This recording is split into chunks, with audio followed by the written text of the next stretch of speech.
पवित्र शास्त्रों का गूढ़ रहस्य और प्राचीन सिद्धांतों का अर्थ केवल पुस्तकें पढ़ने या पांडित्यपूर्ण भाषण सुनने से समझ में नहीं आता।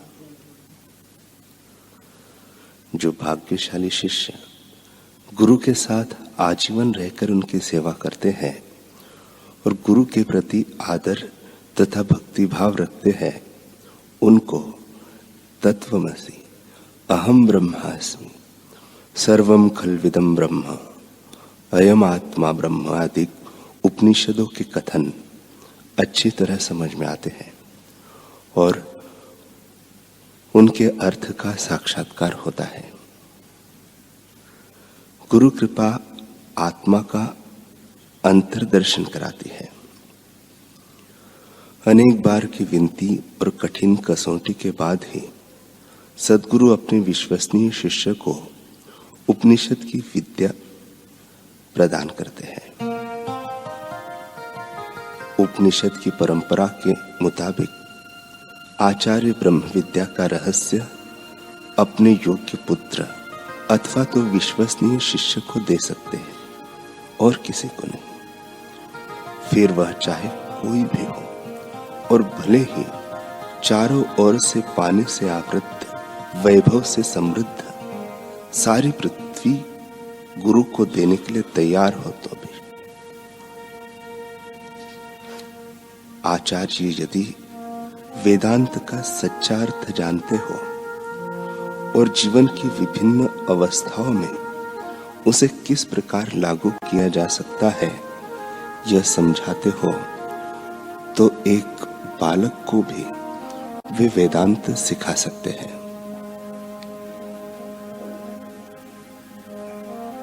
जो मुक्तात्मा पावनकारी गुरु है, वे शांति और आनंद स्वरूप है।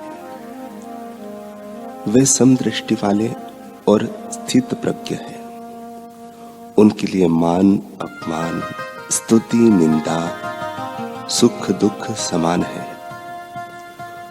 वे काम क्रोध लोभ मद और मत्सर से मुक्त है। उनको रुचि अरुचि नहीं होती, उन्हें कोई आसक्ति नहीं होती। वे बालक जैसे निर्दोष फिर भी ज्ञान के भंडार हैं। अपनी उपस्थिति मात्र से या कृपा दृष्टि से ही शिष्यों के संशय दूर कर सकते हैं।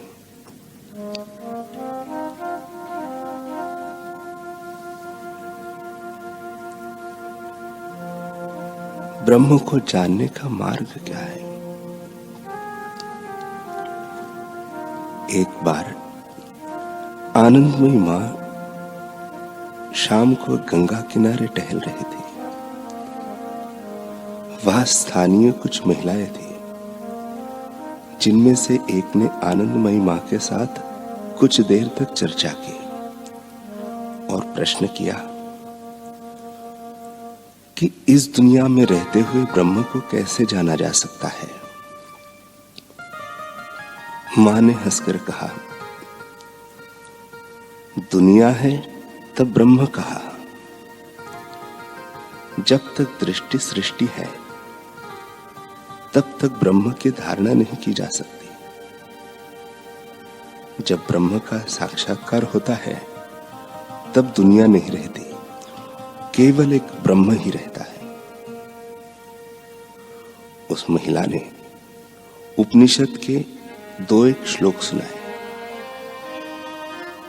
मां हंसती हुई बोली, अरे यह तो सब जानती है।